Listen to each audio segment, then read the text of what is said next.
Chapter 17, Building Wellbeing in Families. Well-being of children and their families. Children must develop internal resources early to foster psychological well-being and resilience throughout their life. Research in developmental psychology stresses the importance of stimulating characteristics such as emotional regulation, self-efficacy, and secure attachment style during the childhood.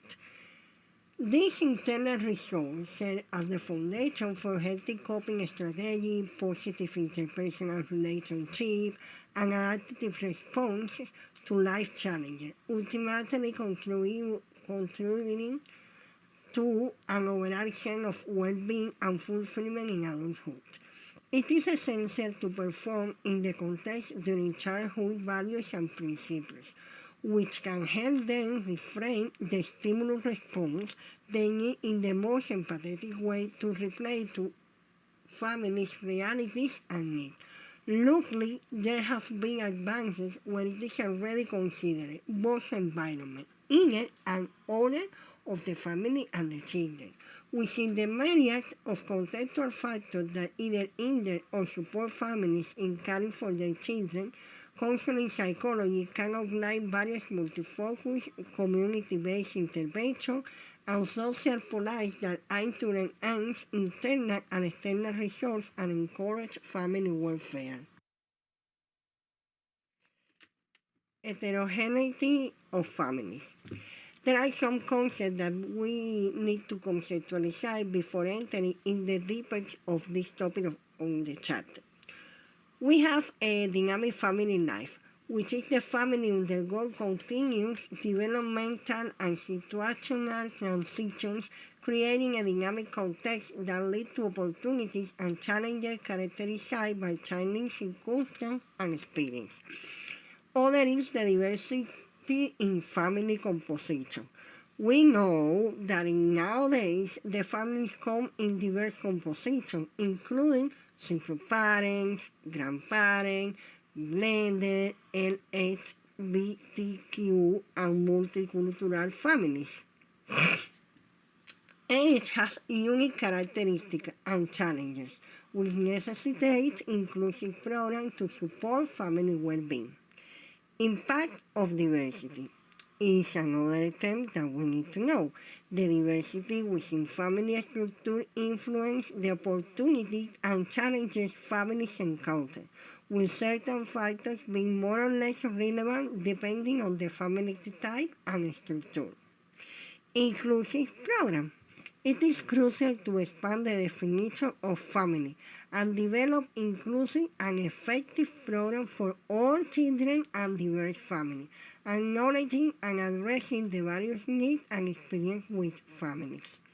Complexity of family well-being. Family well-being is complex due to the myriad factors influencing it and the challenges in definition the concept of family itself. Continuing with the same topic as heterogeneity of the families, now we can see that poverty represents a prevalent challenge faced by families globally, impacting children's well-being significantly. Despite common perception associating poverty primarily with developing nations, it is imperative to recognize its presence in developed countries like here in the United States. Recent studies on child poverty in the U.S. have revealed alarming statistics, with approximately 1 in 5 children living below the official federal poverty level, and nearly half categorized as poor or near poor. It is essential to avoid assuming, and this is very important, that poverty inherently predisposes children to various risks. It's true.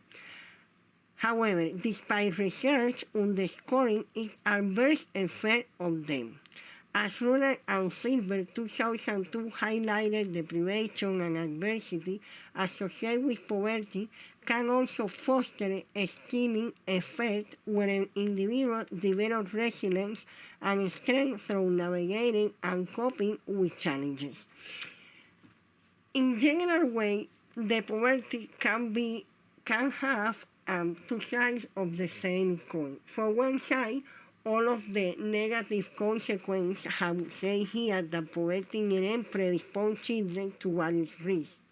However, in the positive phase, or in the positive side, is where here, how explained, the privation and adversity associated with poverty can also foster a sterling effect, where an individual develops resilience and strength. And we know so many cases that they are born in the poverty and now has a good economic class.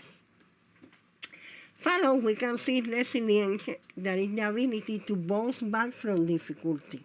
It is determined mainly by the balance between children's and family factor of sports. On the one hand, the stressor and developmental risks, and on the other hand, the protective factors that may be available for them. Resilience is not a quality inherent to children or family. It is the ability that children and family must cultivate to cope with daily challenges. Therefore, it is more beneficial to identify what factors are in the context interacting in the system around the children's development, despite calling poverty as a disadvantage. There are some factors that we will identify now. Risk factors, those factors that act as a stressor during their development. For example, the scarce and poor health of a baby from Palestinian refugees living in Lebanon. The resources for this family and children are minimal, and during the pregnancy and delivery, the poverty short stage and insecurity, and beyond the birth, the unsafe condition and needed medical assistance with the UNRWA, which is often unable to retain and motivate its staff, and hugely overstretching the how expressed in the vote 70.1 Beating Refugee Camp identify the risk and protective factor over there. So, protective factor, this factor can operate or compensate to help the family and children's development and can be internal or external characteristics. In this case, an ENGO called Medical Aid for Palestine, that is referred in the same box, MAP, is making strides through its maternal and children's care home, visiting programs, bringing healthcare right into the heart of the community. For the mother, MAP is a lifeline. For mothers and the newborn babies, MAP's target intervention to minimize the risk by pregnant women and the infant, filling the gap left by the UNRWA. And in the box refer how a mother that say, without this institution, would be very difficult my pregnancy, and maybe my last baby who died can be alive. Internal factors assess active factors related to the children and family, whether innate or cultivated. For example, the inadequate health of baby and pregnant woman, or the resilience that the families and children can cultivate. External factors.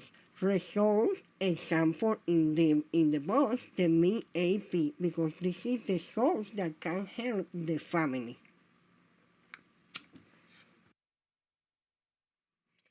The understanding that human development is shaped by reciprocal interaction between individuals and their social environment is fundamental. Development is not a passive process, but rather a dynamic one involving continuous adaptation to the physical, emotional, and sociocultural context in which individual exists. Each member contributes to this balance of developmental risk and protective factors within family, including children. This active engagement has gained prominence in childhood studies, emphasizing that children are not merely passive recipients of structural influence, but active participants in shaping their social environment and society.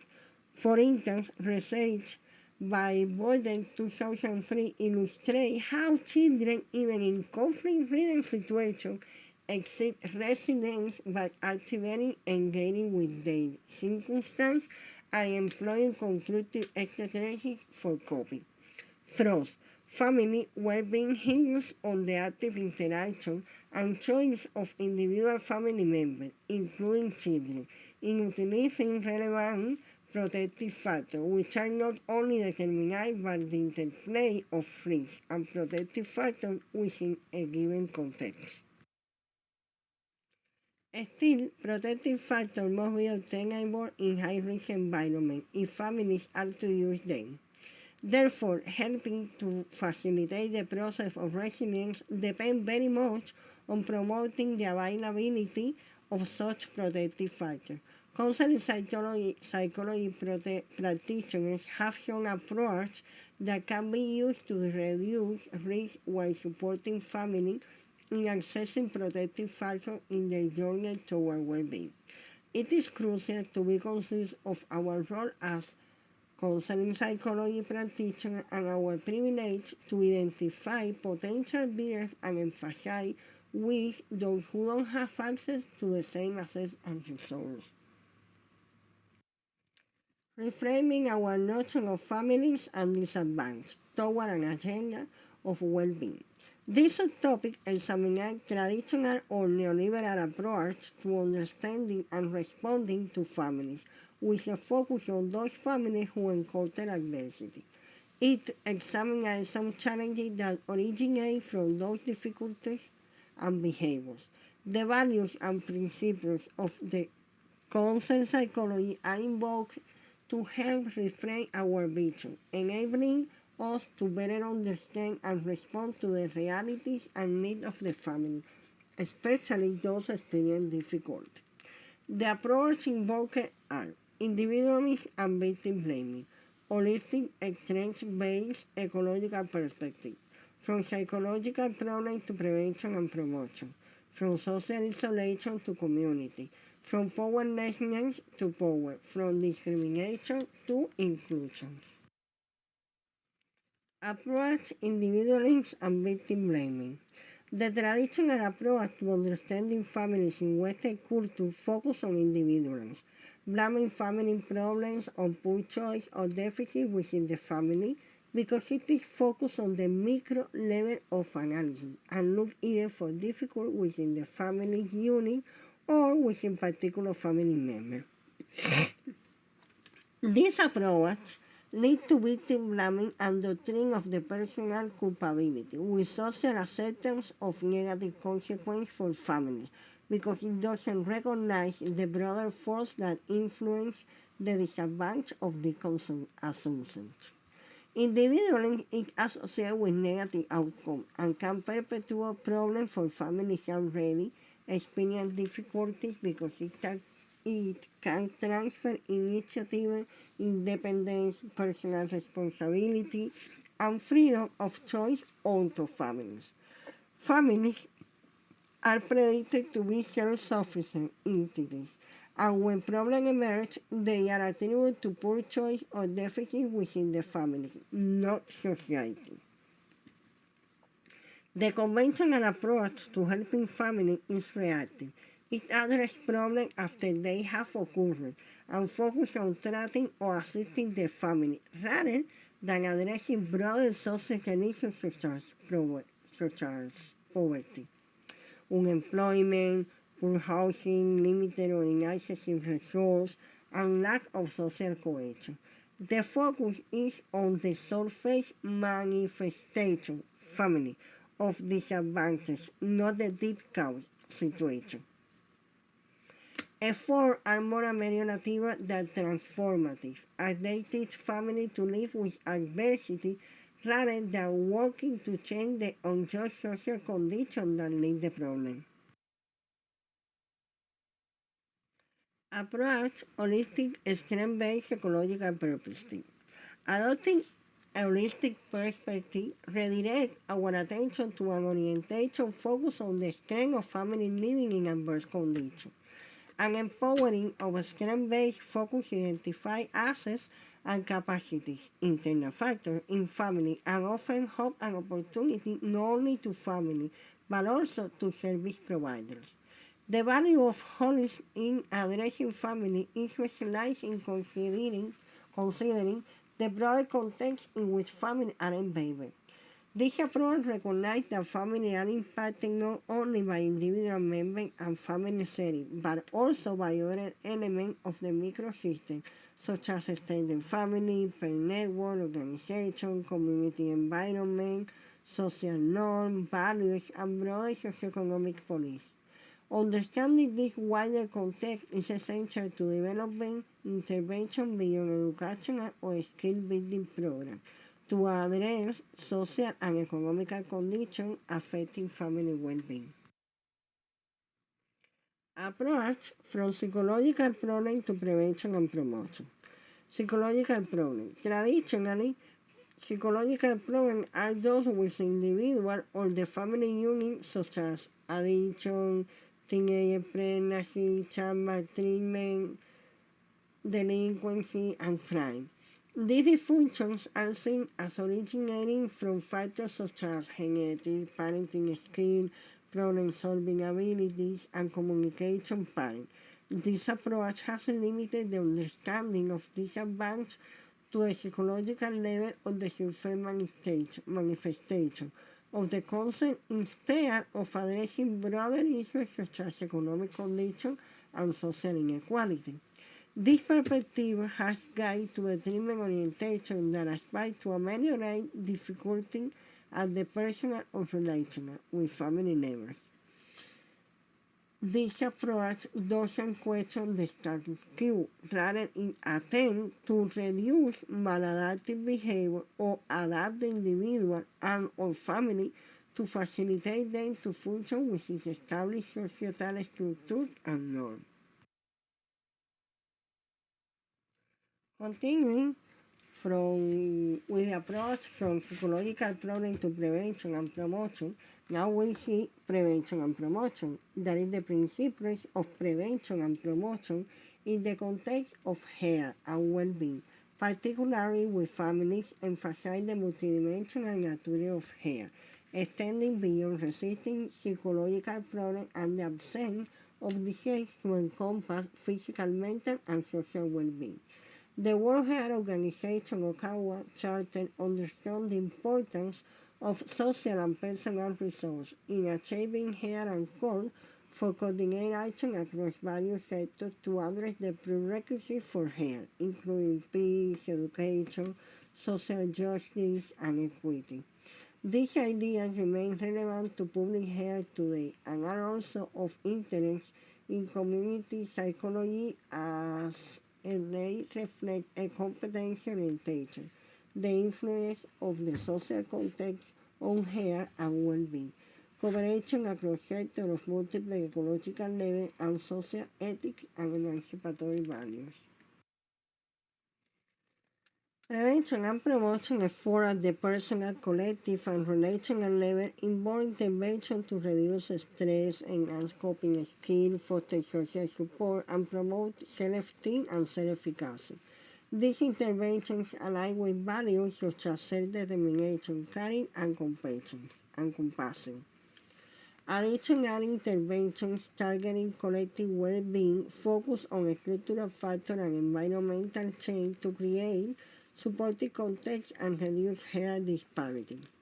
Promoting relational well-being involves respecting diversity, facilitating mindful family involvement in decision-making, and encouraging collective responsibility through community initiatives and social action. These interventions support values of respect, participation, and collaboration. From social isolation to community. Challenges faced by families due to social isolation include limited interaction with friends and extended family, lack of access to resources and services, mobility, reliable, and affordable means of travel. While some families may live close in proximity, it does not ensure that they are socially integrated.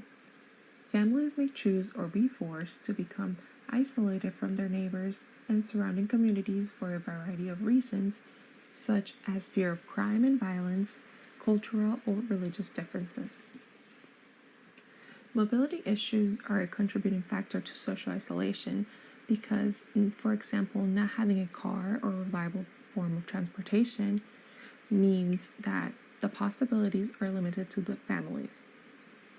Getting to work, taking kids to get medical exams, to school, and things like that becomes difficult for them. Containment, a structure of oppression, limiting the range of free movement and possibilities of change. It serves to intensify the social isolation experienced by disadvantaged families. Limited economics resources results in families moving to social housing and low-income neighborhoods. It affects the quality of life for families in neighborhoods and excludes families from participating in community programs. Families with limited economic resources are often forced to move into social housing or other lower income neighborhoods. Families who end up in lower income neighborhoods typically are affected by the important community resources that are available, such as quality schools, hospital, clinics, grocery stores, things that they would need for every day. Community. The essence of community is centered around compassion, support, empathy, and the concern for the welfare of others. It highlights the importance of networks and settings that facilitate the pursuit of personal and communal goals. Informal relationships. Families need access to informal support and strong community structures to thrive. Families can benefit from informal relationships with general support and connection. A sense of community and social integration can lead to connecting families to one another. Informal relationships can provide families with ongoing general support as well as specific support related to particular stressors. Relationships formed within community support networks can provide families with assistance in various opportunities, such as a sense of belonging, emotional support, socialization, encouragement, advice, and tangible support, childcare, money, clothing, meals, and transportation. Self-help and mutual aid groups. Relational well-being can be promoted through self-help and mutual aid groups that work with problems or issues affecting disadvantaged families. Typically, these groups can provide connections to others and very specific supports. Community continued. Family well-being. Building support for the community. Publicly funded institutions, healthcare services and school interventions, vital sources and agencies for communities. In addition to social networks, developing the capacity to promote family well-being can occur through building support for the community structures that families interact with in their everyday lives. Ensuring that there are publicly funded institutions promotes the well-being of all citizens as it facilitates access to education and furthering their skills and abilities. Healthcare services and school interventions, as well as vital sources and agencies for communities, are important, yet during economic difficulties and recessions, these vital sources are often cut back, which in result can fundamentally change the lives of communities and families dependent on them. Typically, children and elders are mostly affected by these cutbacks, which is why it is important to recognize, value, protect, maintain, and expand the welfare state, as these are steps towards promoting collective responsibility for the well-being of society's most vulnerable families. From powerlessness to power. Families limited by economic resources often rely on government assistance and are subjected to the conditions imposed by them. Typically, they cannot afford to register in skill training programs or attend college or university. Without post-secondary education, their career and occupation options are very limited to low-paying jobs with low chances of advancement. Compartmentalization, another structure of oppression. This is the process which encourages partial rewards at many levels but denies fulfillment at any one level. Further disempowers disadvantaged families as they feel they cannot change their living situation. They also experience a lack of choice and opportunity as they feel subordinated to others who monitor their lives, such as the government for those who live in social housing. Powerlessness continued. Families living with adversity experience powerlessness in service provision and research. They are also seen as a passive object of research. Service provision includes mental and physical health, legal, child welfare, education, and more. Those unable to pay for private consultations are without a choice for service, typically resorting to long wait lists to access services and treatments. From powerlessness to power. Power.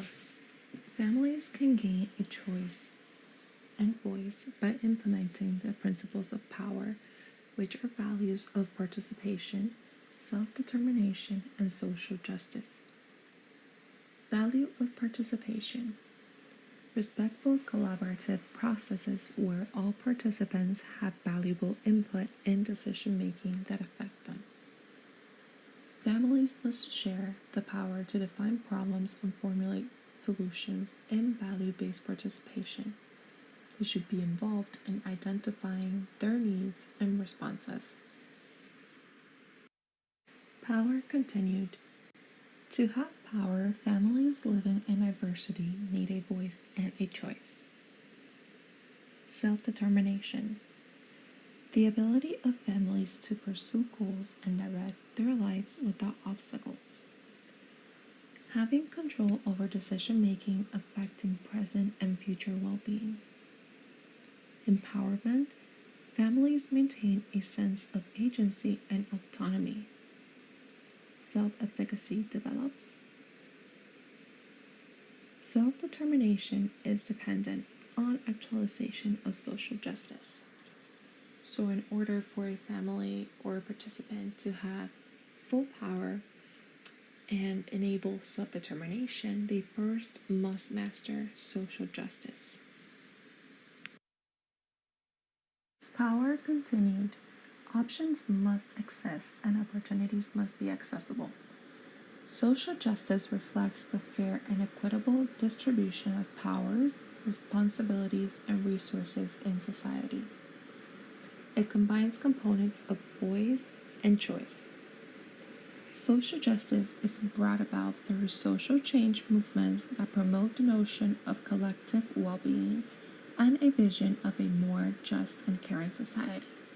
As communities to further social justice and achieve power, they must address the issues of disadvantage, fight poverty, and advocate for equity in the decision and distribution of resources within their community and their neighborhoods. Approach from discrimination to inclusion. Discrimination. The idea or concept of family is subjective and is influenced by several variables, such as personal experiences and attitudes, social norms, and media influences. Although recent research suggests that there is diversity in family structures today, there is still a romanticized idealization of the two-parent family model from the conservative era of 1950. Due to conservative values being the dominant norm, non-traditional families face rejection and are discriminated against by policies and social norms. This discrimination is then internalized by non-traditional families, which leads to feelings of shame and responsibility for their oppression. Recent research in Vietnam, Ethiopia, India, and Peru show that children from non-traditional families facing inequality may internalize this discrimination, which then shapes their feelings of agency or self-efficacy, which could help them with and possibly improve their situation. Inclusion. The principle of inclusion focuses on respecting diversity and socioeconomic status of families. This encompasses different cultures, socioeconomic status, and unique family structures such as single-parent, blended, and LGBTQI families. It is essential that families are not judged or made to suffer by a single standard, and that their unique social identities should be respected and accepted. Policies and programs should therefore promote equity by reflecting different types of families and responding to their varying needs. There is research that shows that non-traditional families have the same levels of knowledge and parenting skills. Parenting programs should therefore be geared toward reinforcing the inherent strengths in these families. At an organizational level, schools can support non-traditional families by normalizing diversity through curricular topics and by providing support groups for children whose family is in a structural transition. These types of interventions aim to promote well-being and positive development of diverse families. Interventions for children and families, ecological and empowerment approaches. Community psychology involves value-based thinking and action. In this section, the focus is on the action component, that is, focusing on the programs that benefit children and families. Although it is ideal for equity to be created from the beginning, it is important to realize that interventions can still make a profound impact. Since these families are already experiencing adversity and risk for experiencing additional problems, the interventions encountered tend to be selective or indicated. Many programs are usually single-focused, like cognitive problem-solving, targeted at the micro level, like on children, short in duration, or professionally driven, like in schools or workplaces. Although there is evidence that shows many of these programs are effective, the values and principles do not fully align with those of community psychology. In order to advance well-being for families and to support transformative social agendas, a broader perspective is needed. That is, we need to look beyond traditional approaches to multi-focused, community-driven, and policy-level interventions. Intervention, multi-focused, community-driven programs. Multi-focus programs acknowledge the value of holism and recognize that targeting a single contributing factor is unlikely to address the complex variables which lead to and perpetuate adversity. These programs consider factors beyond immediate family, including community and macro-level influences. They also emphasize community development, which usually result in the creation of neighborhood organizations.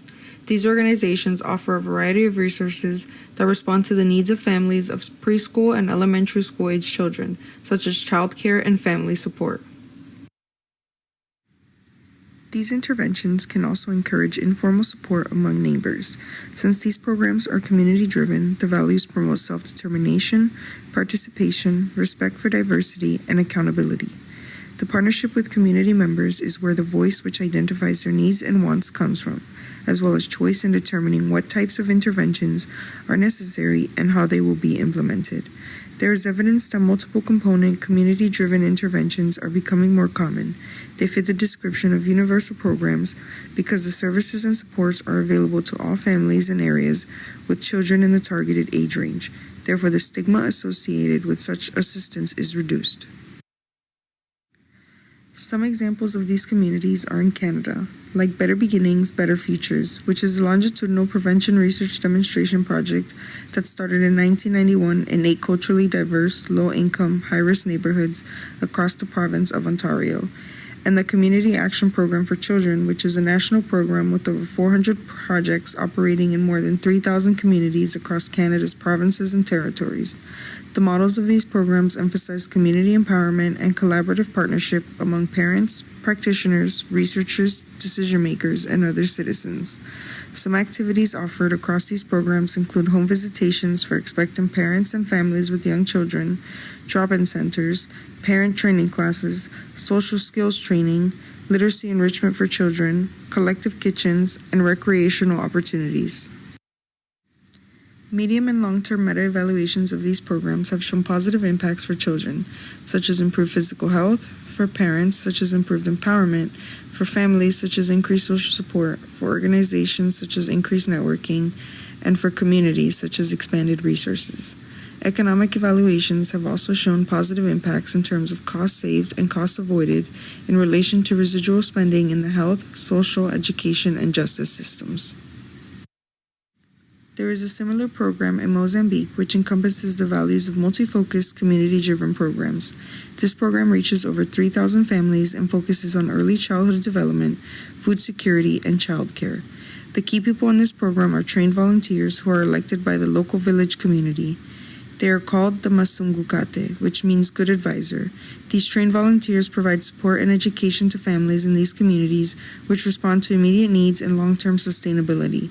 This program offers initiatives which improve well-being in the community, such as farming programs, saving schemes, infrastructure development, and the production of identity documents and birth certificates from local governments. The following is a video which shows a day in the life of a Masungukata volunteer.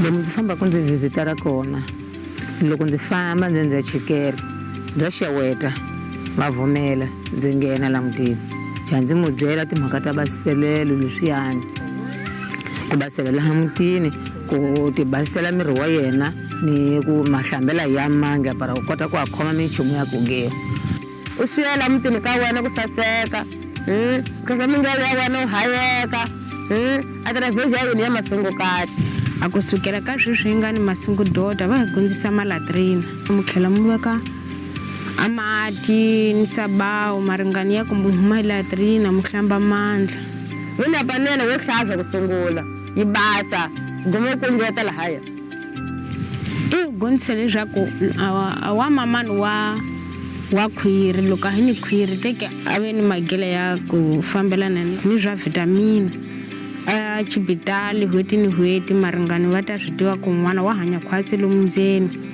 ndzi gondzisa munhu wa nyimba ku swi tiva ku nompoda tirha hi ntamu basi ndzi ya nghena hati lomu ka lava ku phuluka lomu ka lava ku phuluka ndzi wa va gondzisela timhaka leta ku hati loko a phulukile ndzi mu byela ku nompoda u n'wi nyika chimbitani ku laveka ku a hlanganisa ntlhanu wa thoti ni yin'we na a nga seka nchumu na a mafi ya mamani wa ku basa loko yini kwa n'wanana loko mu gisa swakudya na swi keta sejimezi a ta kula rumbu a nga ta kula khwatsi a n'wana ta nyameka a ndzi rhandza tinyanga mina masungukati va ku i xikwana u ya xipitali kota swi nga ta ku vhuna leswa tinyanga leyi to feta xipitali xi ndzi vhunile lexi nga xipitali a n'wana lowa mina ndzi nga mu kumangi xipitali ndzi famba loko n'wanana a hisela loko machikela masiku ya ku hata ya a pezi maxi nguvunguvu loko a hisela a xin'wanana u xi vona ku xa bakwa ku ya xipima a fika loko ku nyameka n'wi byela muhlayisi a n'wana a nga bonga loko sungula hi ku n'wi komba a fika leswi tirhisaka swona patsana yena a muhlayisi loko yi khoma laha ka kumba un'wana na vabaka mu komba wona ndzi nga swi vula n'wana na a nga bonga teka n'wana loyi a famba exipitali. No âmbito do desenvolvimento comunitário, nós temos vindo trabalhar com a Masungukati, no rastreio das crianças desnutridas, a nível das comunidades.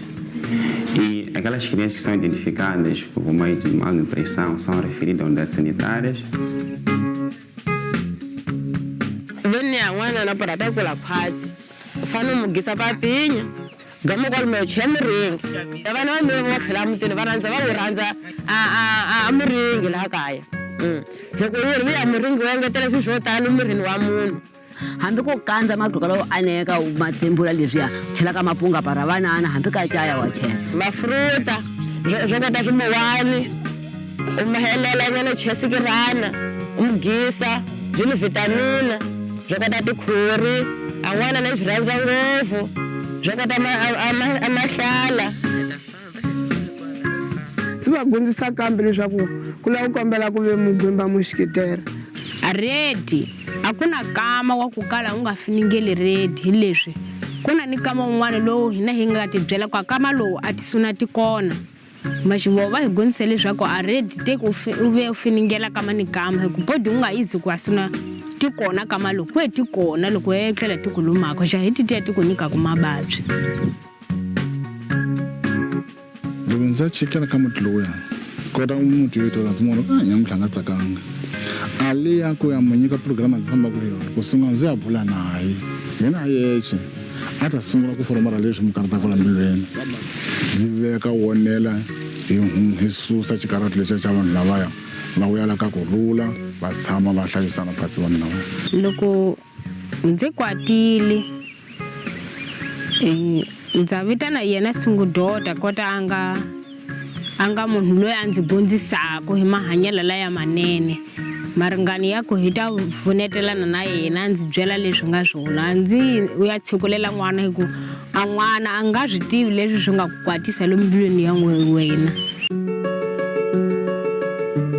papayi wa swi kota ku ahlakana ni vanana mamani wa swi kota ku ahlakana ni vanana loko a goha a n'wanana a hi ku para u ku bile mhika u kwapela n'wanana a swi laveki a n'wanana a nga ti engisa hi ku biwa ja n'wana loko u nga mu tsika famba hlakana hi leswaku i kula na a karhi a chava we papa yo kona hi ku kama ni ka mutshembo hi ku mu bongela ja n'wana na teki a famba hlakana ni vanghana a bela bola a ya sheya va yimbelela va kinakina yini hi ku u to swi vona kwa n'wanana wa hanya khwatsi wa kula khwatsi atravesi yo yini yo hlakana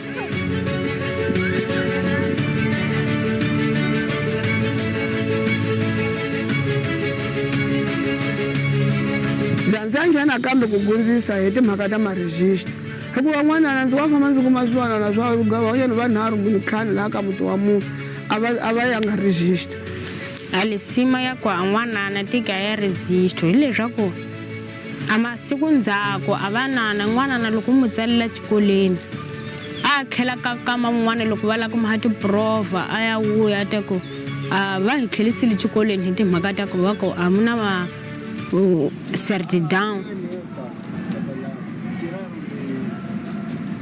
alisima ya ku hamba plan ya mitu familiar hi leswi a n'wana wa wena loko u mu byala i kula khwatsi hi ku muhundla a yan'wa a mafi a chiketa dozhani swina u nga si mu dzikisa ja leswi wa kula khwatsi n'wana loyi a leswi nga cinca hi leswi swa ku hi hanya khwatsi a vanana va hina va hanya khwatsi a va hina swibabyani hi leswi la kaya hi tshama na hi basiselelo hi hanya khwatsi na va papayi ku va hi dyondzisi ku teki hi hanya khwatsi na va papayi va vanana la mutini ja masungukati ndzi ma phesa ngopfu a ndzi lava ku masimama ni ku khemata ndzi dyondzisa ni ta kuma ku a ku tiva swo hundza leswi ma ndzi dyondzisako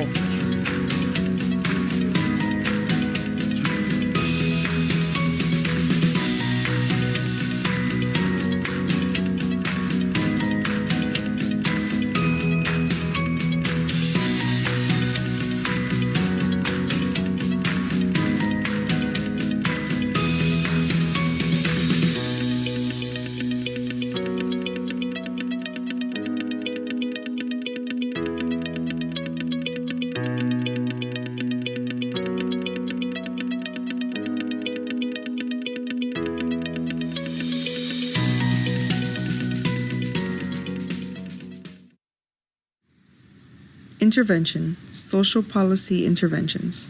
Community-driven approaches do have their limitations. They cannot change macro-social factors, economic factors, and political factors, which significantly influence conditions of adversity.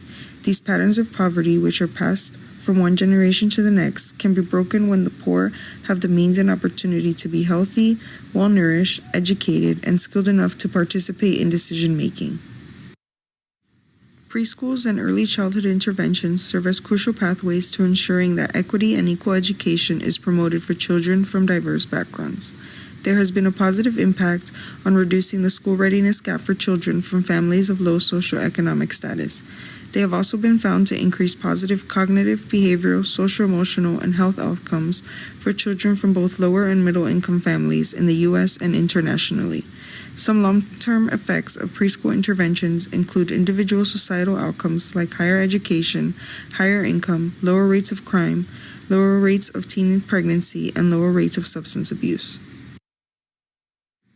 Benefits of these interventions have been demonstrated for various groups, such as those with special needs, dual language learners and immigrants, and children from diverse racial ethnic groups. However, these interventions are particularly important for disadvantaged children to establish equity and educational opportunity.